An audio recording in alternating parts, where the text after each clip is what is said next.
Now let's spark this place. Music and sports, it's all the same. Making a name for yourself to get in the game. You're going hard in the paint, you're doing your thing. Keeping the crowd entertained while growing your fame. From the streets to the league, overseas. Wherever your talent takes you for the trophies.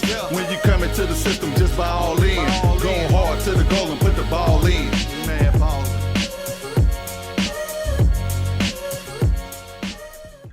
Yo, this is Trav with Trav's Mad Ballin's 9th episode.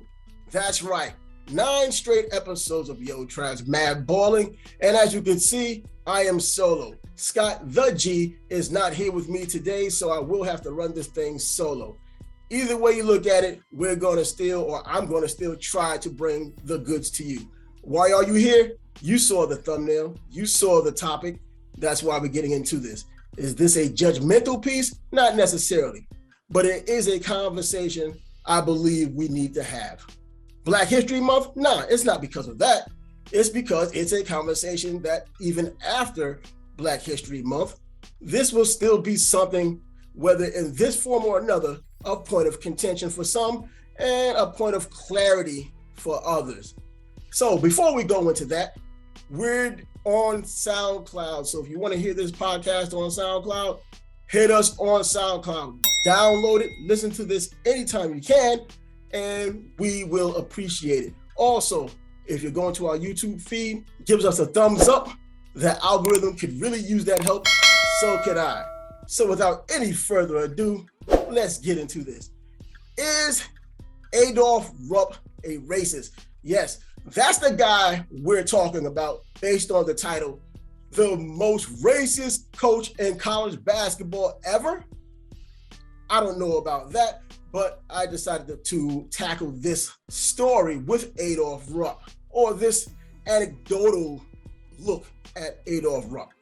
Was he a racist? Well, it goes deeper than just being a racist, or anyone can change the narrative based on what they want to believe or based on what their agenda is if you look at things on the surface. It doesn't always tell you the true story of anyone just looking on the surface. You got to get a little bit more in depth, a little bit more detailed. And even with Adolph Rupp and the times in which he came up and the things he had done while coming up, it probably needs some explaining. Now, am I an expert on this kind of explanation? Maybe not, but I think it's something that it's compelling enough for me to get into. I think for some of you out there, it may be just as compelling. So was he a racist? I don't know, but that's what this is all about. I believe he could have been a prisoner of the times. I know that sounds pretty generic, but there's some truth to it. The reason why, go back all of these years when segregation was the law, especially in the South, where you had real laws like Jim Crow laws in the South. To you, if you grew up in that environment, that was your idea of normal. I know things might have been different in the North or the Midwest, but in the South, Jim Crow laws were normal laws for everyone to abide. Black folks, I guess, were the ones doing the abiding, but nevertheless, it was the law of the land. So when you grow up in that kind of environment, well, you're probably going to adopt everything that comes along with it, especially if you're the benefactor. So I think being a prisoner of his times kind of hurts the case, but also helps the case, because you have to look at it in another lens. You just can't take 2022 and look at what was done back there and think they should have known it was wrong. Now, of course, I'm not going to act like people should not be held accountable. There was a civil war fought over this. So he and others like him knew that there was something awry. They knew something was different. They knew that there wasn't inequality. But nevertheless, he could have been a bit misunderstood. You know, he's a coach who had over 800 victories at the University of Kentucky as a head coach, 4 championships, 27 SEC championships. Now that's tremendous as a coach, and that's over 42 years. He's never had a losing season. Now you can take that either way you want, whether you want to look at it and say he did not play everybody, he only played white teams, you can take that argument and you could have a valid point while making that argument. But I'm just looking at this step by step, trying to be anecdotal about it, trying to be analytical about it, and trying to bring something compelling that makes, that's interesting in the conversation. And, and another reason why you bring something up like this is because, in recent history, as we know, which means within the last 3 years or so, there's been a lot of social engagement on all areas in this country. Not just African Americans. Now you have Asians who are being attacked. They're looking for their rights. Latinos. Everybody wants rights in this country, of course. And as a minority, whether you're a Black American or whether you're a Latino, Hispanic American, or Asian American, you're still the minority in this country. And so, everybody looks for their equality. And there were calls at one point to remove Adolph Rupp's name from the Kentucky stadium in which is named, arena, Adolph Rupp Arena. And if you're a basketball person, or even if you're not really a basketball person, I'm sure you may have heard of the name, and it was named obviously in his honor. The African American and Africana Studies Department at Kentucky, they were leading the way trying to get the name removed. Were they right or wrong? I can understand how they feel now as opposed to all of these years, because now it's all bubbling up on the social spectrum. But people need to hang on to their heritage. Right, wrong, or indifferent. See, Adolph Rupp may not have coached Black players or was late to the dance and finally recruiting Black players. He probably had different thoughts about Black players or non-white players, but he wasn't hurting anyone. It's different than taking someone like maybe Andrew Jackson, perhaps, or Robert E. Lee, who led the Confederacy. And depending on how you look at it in history, that was either a good or a bad thing that had happened in our history. But Adolph Rupp was a basketball coach. The key here may be, why didn't he recruit Black players? Well, at one point, I remember reading an excerpt years ago that talked about, he was asked that question, and he said the reason why he didn't do that is because he never had to. The best white players in the country pretty much gravitated to him because he was the best coach. And if you wanted to play in the SEC, well, he had the flagship team. If you wanted to be on his program, you came to him. So the top white players who were prominent at the time, I guess in high school and throughout recruiting, well, that was their guy. The other options didn't matter. And so he did not have to. Ultimately, Kentucky started recruiting Black players. And even after Brown versus Board of Education in 1954 came about, Adolph Rupp still did not recruit Black players until, well, I think it was 9 years after, maybe even longer than that. And matter of fact, I think it was 9 years after the fact when Kentucky as an entire school was starting to recruit these players. And Kentucky started allowing Black players to attend and participate 9 years after Brown versus the Board of Education. So it wasn't like Rupp was jumping on board and all he was waiting for was a legal notation or documentation or legislation to finally allow him to start recruiting Black players.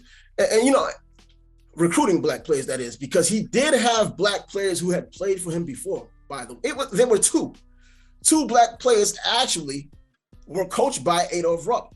And one of those players, William Mosley, played for him in 1927 and 1928 when he was a high school coach at Freeport High School. So not necessarily recruiting, but he was there and apparently good enough to play for the team. And he played with him. I don't know how many issues he may have had with that player, but he was Black and he allowed him to play. The other player was Don Barksdale, and he ended up playing as the first Black player on the 1948 Olympic team, the Olympic basketball team of 1948. Adolph Rupp was the coach. He had Don Barksdale play for him. And initially, according to not folklore, but some articles, when you do research, you have to understand these things. Barksdale didn't think Rupp was much of a communicator with him because of race. And I can understand that a little bit back then because it was normalized back then. He wouldn't communicate with him directly. It would always be through another coach. Now, as strange as it may seem right now, it probably wasn't so strange back then. People probably, if something like that happened, I don't think anyone really complained about it. They just took that as their normal and they got over it. They moved on. In fact, I don't even believe it was anything to get over because it was normal. You as the oppressed feel as if something is wrong, but in terms of the person who's oppressing your oppressor, they can't see the wrong in that. So they just go on about their business. But as it turned out, according to Don Barksdale, after he played in an intra-squad scrimmage, I believe against Kentucky, and was with Coach Rupp for quite some time, and after the Olympics, during the Olympics, they became friends. In fact, Barksdale said that Rupp ended up being his closest friend on the team. Now, how true is that? I don't know. But if it's been said by him, I think it has some merit. So you can't really look at that and try to draw another conclusion because unless we can't tell another man how he felt about anything, let alone another man in terms of basketball, that is. And I can understand the misunderstandings that come because when you look at Adolph Rupp and what he's done in basketball, and you only hear about this racist Southern guy in the brown suit not liking Black players or not recruiting Black players, not accepting of Black players, you can kind of get a little bit misconstrued if you don't look at it. If you look at it, there's something abstract about it. There's something there. I'm not trying to make a case for him, but there has to be something there because over time, and the laws had changed, ultimately he had to recruit Black players or felt it was best to recruit Black players if he wanted to stay competitive. He had to do those things. And I equate it to Abraham Lincoln. I'm not making this a history lesson, but I'm going to equate this to the misunderstanding of Abraham Lincoln at one point. And Abraham Lincoln wrote a letter to Horace Greeley. And in that letter, he said, if I could save the Union without freeing any slaves, I would do it. Now, if you saw that initially, and some people, I've seen it, they only kept that part and they tried to draw their own conclusion and push their own agenda based on that part. But it continued, and it kind of validates a little bit of what Lincoln was saying. And so along with that, he also said, and if I could save it by freeing all the slaves, I would do it. And if I could save it by freeing some and leaving others alone, I would also do that. So that's something you got to really check out and something you really got to understand. There's an abstract to it. So people have their agendas, and I can see how someone would take the first part of that statement or letter and try to run with it for their own purposes. But I think you look at it the same way you look at Adolph Rupp. You look at the Southern guy, you look at how it's in the SEC, and we know as Americans and probably throughout the world how the South was looked at and how the South may have been and how it was under Jim Crow. You would have liked to think or believe that that was only among the regular people, the regular citizens, not more popular and influential people like Adolph Rupp. But that's what it was. And there are stories along the storyline of him not recruiting Black players, and then on the side, still giving recommendations for other players. There was a player named Jim Tucker, and he said Rupp wished him good luck after a high school game, and while he was a high school player. And he also said that Rupp said, I wish I were allowed to recruit you. Now, that is before Brown versus the Board of Education, which happened in 1954. This incident was said to have happened in 1950, so 4 years earlier. And he said he wished that he was allowed to recruit him. Was he just saying that because he knew there were laws or not laws in place that made it normal to do that? Or did he really mean that? Did something really keep him, someone as influential as Adolph Rupp was something really keeping him from recruiting black players. I'm sure there would have been some pushback, but if you're influential enough, the pushback doesn't matter. And then before you know it, others jump on your bandwagon. But either way, Jim Tucker didn't play for Kentucky, but the story is Adolph Rupp recommended him to a friend who had been on the coaching staff of Duquesne. And while on that team, when he got a scholarship to go there, Jim Tucker, and he became a two-time All-American on that team. So he was a solid quality player. And Adolph Rupp, if the story is true, was responsible for circumventing the laws at that time to help a black player. So there are layers to this. On the surface, it looks like Adolph Rupp was everything people said. They're apologists for him and they're defenders for him. And then there are people who don't like him and they don't like what he stood for. And unless you know the whole story, or at least some of the whole story, you really got to be able to keep an open mind. Rupp also played against black players. He wasn't against that. As early as 1951, and that was more than 10 years earlier than any other SEC school, he played against black teams in the SEC. He had no problem playing against the best. And he realized in the back of his mind, if nowhere else, that having black players would probably be more competition than just all white players. Now, if you have a mix of your best white players and your best black players and your best players all around, you'll have a great team. But back then, that's what it was, black and white. And yeah, you had others, but black and white is on the forefront of this argument right here. And that leads me to 1966. His all-white team at Kentucky played in the national championship game against West Texas. You know, I think that's probably, they made a story about it, a documentary, I believe on HBO or other places. I'm sure it's easy to look up. West Texas is now known as UTEP.